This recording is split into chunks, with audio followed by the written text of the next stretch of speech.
ini lagunya ciptaan KDM, kalau nggak salah judulnya Kasih Indung ya, atau Indung ya. Bagus banget lagu ini, luar biasa banget. Liriknya kalau diterjemah itu bagus, tanpa diterjemah pun dengan mendengarkan suara dari vokalis MK yang luar biasa itu udah wah, lagu ini keren banget. Lembur Pakuan ya ini ya.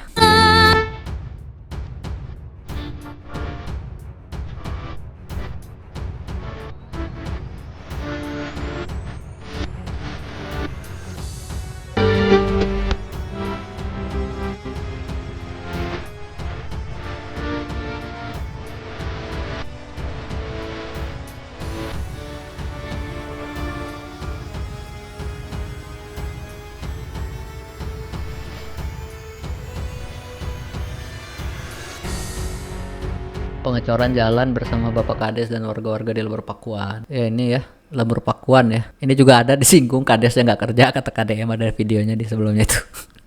Lembur Pakuan pembangunan terus, lembur saha saya mah irahanya tanya ke desa atau bupati mang, iya mana naonan langsung ke gubernur. Penyambung. Ya sih, ya sebenarnya dia ini cuma kayak melampiaskan kekecewaannya di video ini gitu, kayak Lembur Pakuan mah dibangun ya desa saya kapan ya, kayak gitu, bukan mempertanyakan soal itu gitu. Jadi tendensi dari M Marshall-nya lumayan ya, tanya ke desa bupati ya dia cuma kayak aduh lembur saya kapan yang dibangun, udah gitu doang gitu, kayak berkeluh aja biasa gitu. Kayak kita misalnya jalan di situ udah bagus ya, kapan jalan tempat saya bagus. Itu bukan berarti minta orang yang ngebagusin jalan situ ngebagusin jalan kita gitu. Jadi ini santai, Mang Marshall ya, nyantai jangan terlalu tendensius gitu. Nah pakai tenyambung tiba heula oge sama sejadi gubernur Pakuan mah geus alus, nu salah lurah kades ya juga camat didinya anggaran keamanan teu nya. Nu kieu malah tambah ngaco deui, nanyana ka aparat lain, nanya ka rakyat, periksa ku aparat. jadi perdebatan ya kita ini. Hal-hal yang sederhana kayak gini ya udahlah. Tapi ya mungkin ya itu ya tendensinya mungkin disangkut pautkan gitu. Tapi ya udahlah. Ini cor jalan 4 lapis. Emang ya nggak tahu sih saya. Tapi kalau 4 lapis luar biasa sih. Soalnya di jalan di kampung-kampung saya ini itu kayak aspalnya itu cuma nempel doang gitu loh. Jadi kalau hujan itu kadang rontok dia. Oke.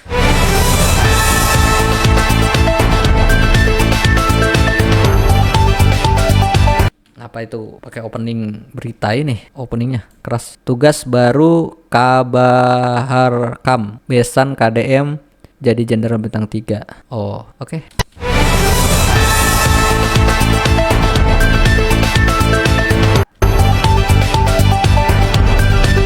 Irjen Karyoto, yang merupakan besan dari Gubernur Jawa Barat Kang Deddy Mulyadi, baru saja mendapat amanah besar.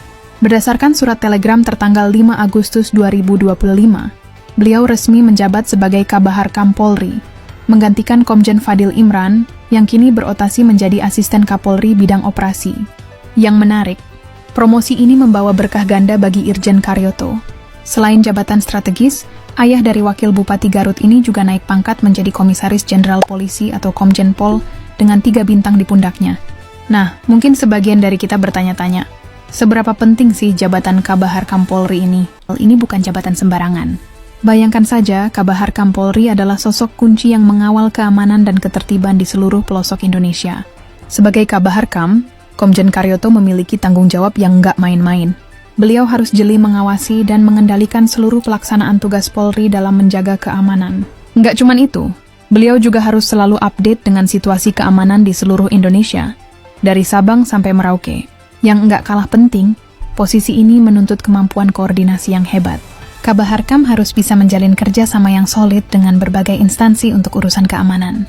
Plus, beliau juga bertanggung jawab mengevaluasi kinerja Polri dalam menjaga ketertiban masyarakat. Dengan track record dan pengalaman yang dimiliki, kita berharap Komjen Karyoto bisa membawa angin segar dalam penegakan keamanan di Indonesia.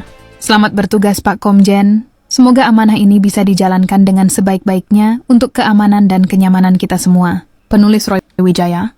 Oh ya. Ya ini ya mudah-mudahan ya. Kalau misalnya besan Kang Deddy ini kan ini terus polisi bisa lebih baik lagi. Akhirnya penegakan hukum yang baik, negara menjadi baik, Jawa Barat menjadi baik, Indonesia menjadi baik gitu. Ya mudah-mudahan ya. Amanah sesuai, nggak neko-neko.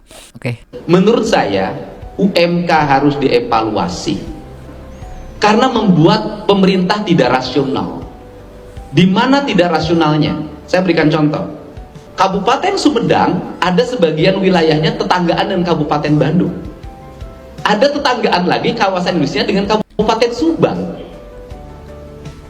Yang di sini sekian, yang di sini sekian, tetanggaan. Purwakarta tetanggaan dengan Kerawang. Bekasi tetanggaan dengan Kerawang. Kemudian Bekasi tetanggaan dengan Bogor. Pabriknya deketan, upahnya bedanya 500.000.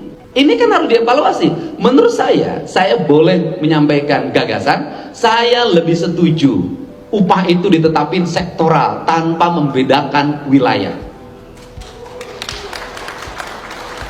Tidak usah membedakan wilayah lagi, udah sektoral. Sektor kimia, energi, dan pertambangan dimanapun sekian upahnya. Sektor garmen dimanapun sekian. Sektor makanan dan minuman dimanapun sekian. Sehingga tidak lagi upah menjadi bahan komoditi politik. Kenapa? Berbahaya penetapan UMK ketika pilkada. Oh iya ya, Uset, saya nggak kepikiran tuh. Ya juga ya, ya betul. UMK itu upah minimum karyawan ya. Kayaknya apa sih? UMK itu upah minimum kota atau upah minimum kabupaten kali ya. Artinya itulah. Jadi setiap daerah itu punya upah yang berbeda-beda tergantung dia kerja di daerah mana. Ya dan ini memang lumayan menjadi apa ya? Ya menjadi apa ya, aneh kan. Wilayahnya deketan tapi upahnya bisa bedanya jauh gitu. Dan poinnya mau diambil apa gitu. Soalnya kalau secara meneliti kondisi wilayah yang deketan itu yang nggak beda jauh, cuma bedanya ada pabrik ini yang di sini nggak ada gitu kan. Iya. Dan ketika pilkada ini bisa digunain, ya juga. Kenapa? Bisa jadi kan saya akan naikin upah daerah ini menjadi segini gitu. Salah satu paslon gitu kan. Nanti misalnya suatu daerah upahnya minimumnya adalah 1.200.000 gitu. Saya akan jadikan upahnya 2 juta gitu untuk daerah ini gitu. Kan itu bisa jadi komoditi ya, betul sih. Nah tapi kalau sektoral atau dia sesuai dengan lainnya gitu, misalnya dia di industri ini segini, semua wilayah segitu, nah itu kan jadinya jelas gitu loh. Jadi kita kan kadang-kadang menilai, kadang sarjana ini nilainya segini tapi kok kerjaannya segini, tapi kok hasilnya segini gitu. Contohnya guru. Lagi-lagi saya bahas, guru itu nggak ada upah minimumnya, nggak masuk dia. Saya nggak pernah tahu ya guru itu ada di luar itu semua gitu loh. Yang PNS upahnya ASN nggak ada bentukan UMK-nya. Yang honorer jatuhnya jauh banget, nggak ada sama sekali UMK-nya gitu loh. Nah kalau itu di luar itu ya. Nah tapi kan bagian UMK kan kadang misalnya yang sektor makanan misalnya, kalau misalnya nilainya segini semuanya segitu kan, artinya ketika orang saya bakalan berkuliah ataupun cari keahlian di bidang makanan karena nilainya dia udah tahu misalnya segitu. Nah kalau misalnya nilainya nggak jelas, akhirnya sarjana ataupun apa kadang jadi nggak ini, yang kerjanya di pabriknya nilainya sama gini gitu lah. Intinya saya baru kepikir gitu. Ya juga sih. Kenapa nggak dibikin sektoral ya? Kalau misalnya sektor makanan segini misalnya rate-nya, ya udah segitu kan. Iya, karena kan pada akhirnya output dari upah itu kan untuk menjadi konsumsi kita kan. Kalau biaya makan antara suatu daerah sama tapi upahnya beda karena ini gitu. Misalnya penjahit di kota A 1 juta, penjahit di kota B 3 juta misalnya. Sama-sama penjahit dan mereka harga bahan pokok untuk makannya itu sama-sama misalnya 20.000. Nah, itu kan akan berat yang di kota A kan. Padahal sama-sama penjahit, sama-sama bekerja di tempat yang sama misalnya di tempat jahit kan gitu. Ya misalnya ya gitu. Misalnya di PT apa gitu kan. Iya betul kan. Ya akhirnya kan kerasa tidak adilnya begitu jelas gitu loh. Tapi kalau misalnya secara sektoral sama-sama penjahit dapat rate nilai 2 juta sama misalnya. Ya jadi kan kamu jadi penjahit. Iya enggak apa-apa. Nanti kalau saya jahit di wilayah itu ya tetap sama kok. Jadi kayaknya lebih masuk akal gitu deh. Daripada perbedaan berdasarkan wilayah yang mana ya nggak jelas sih. Betul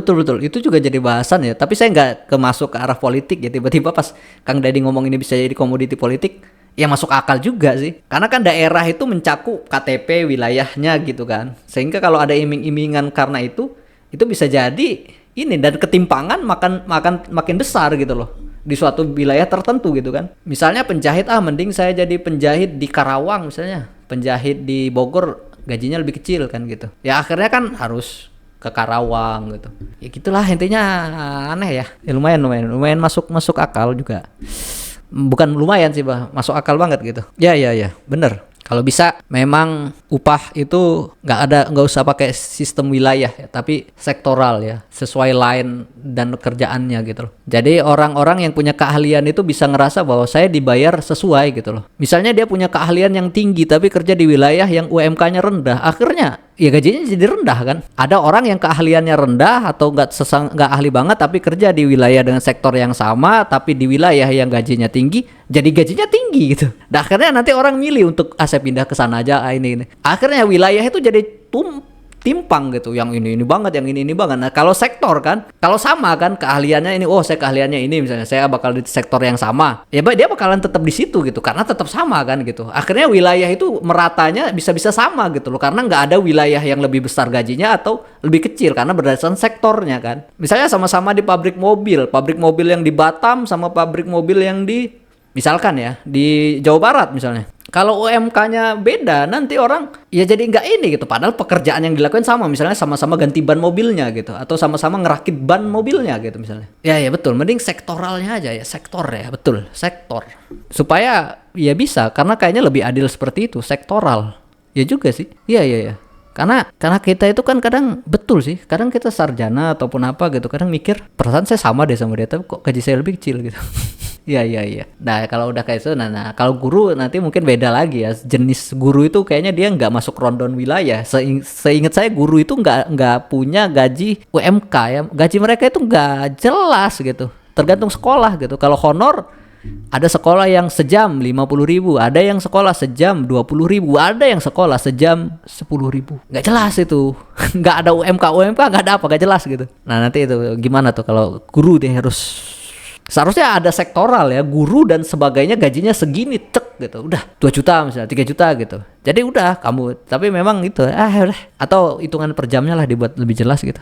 Ngitung sebulan dihitung seminggu, apaan itu nggak jelas dah. Insya Allah Bu, tahun depan saya akan membangun 50 unit. Salam hormat buat Pak RK, buat Ibu Atalia. Saya mengucapkan terima kasih atas kritiknya dan merasa prihatin atas ruang kelas di Jawa Barat yang diisi oleh 43 sampai 50 orang siswa. Dan tidak semuanya Bu, hanya 38 sekolah yang merekrut 43 sampai 50 siswa. Dan itu pun kami lakukan terpaksa dibanding mereka tidak sekolah. Mereka tinggal rumahnya dekat sekolah. Jadi kalau dia harus bergeser ke tempat lain yang jauh, bisa jadi mereka putus sekolah. Tidak bisa juga Ibu sebagai Komisi Bidang Sosial memperbandingkan dengan sekolah rakyat yang kelasnya 25. Sekolah rakyat mendapat atensi khusus dari Bapak Presiden, dan sebagai bentuk kepedulian Bapak Presiden mengangkat derajat anak-anak miskin untuk tumbuh menjadi kelas menengah baru Indonesia. Dan saya sangat mendukung kebijakan itu. Tapi kita harus menampung jumlah siswa hampir 800.000. Dan yang terserap oleh sekolah pemerintah juga tidak semuanya, hanya 40% dari total siswa yang dihasilkan. Dan kemudian kenapa ini terjadi? Ini terjadi karena di Provinsi Jawa Barat sejak tahun 2020 sampai saat ini membangun sekolah barunya sangat sedikit. Boleh Bu saya sampaikan data pembangunan MA dan SMK yang menjadi kewenangan Provinsi Jawa Barat sejak tahun 2020. Tahun 2020 Provinsi Jawa Barat tidak membangun satupun unit sekolah baru SMA dan SMK. Tahun 2021 hanya membangun unit sekolah baru SMA sebanyak 2 unit. Tahun 2022 hanya membangun 1 unit. Tahun 2023 membangun 6 unit, yaitu 1 SMA, 3 SMK, dan 2 SLB. Tahun 2024 membangun 5 unit, 1 SLB, 3 SMA, dan 1 SMK. Nah, tahun 2025 membangun 15 unit, 11 SMK, 2 SLB, dan 2 SMK. Insya Allah Bu, tahun depan saya akan membangun 50 unit agar anak-anak di Jawa Barat bisa sekolah dengan baik. Untuk itu, saya ucapkan terima kasih atas perhatian Ibu yang begitu peduli terhadap dunia pendidikan di Jawa Barat. Salam hormat buat Pak RK. Semoga Bapak dan Ibu sehat dan bahagia selalu. Nah, kan Nah ini loh jawaban ini yang udah pernah saya bilang, kalau bahwa kenapa satu rombel itu 50, karena memang KDM pengen banyak anak itu bisa sekolah. Tapi kalau mau anak bisa sekolah artinya sekolahnya juga harus banyak. Tapi kalau sekolahnya harus banyak butuh uang yang banyak. Maka rombel 50 demi menyerap itu pun cuma 40%, karena nggak bisa menyerap lebih dari itu. Kalau lebih dari itu malah jadi bahaya. Maka hitungan KDM 50 kita harus masih tetap bisa. Guru-guru tolong bisa gitu. Kayak gitu aja kok malah pusing-pusing. Ya kepada kenyataannya sekolah di Indonesia memang tidak merata. Jangankan di Jawa Barat, di banyak wilayah di Indonesia masih banyak wilayah yang nggak ada sekolahannya, atau wilayah yang sekolahannya ternyata terlalu dekat. Di wilayah saya sendiri ada satu kecamatan itu SMP-nya ada 5, SMA-nya cuma 1, SD-nya ada 12. Misalkan ya, kalau nggak salah ya.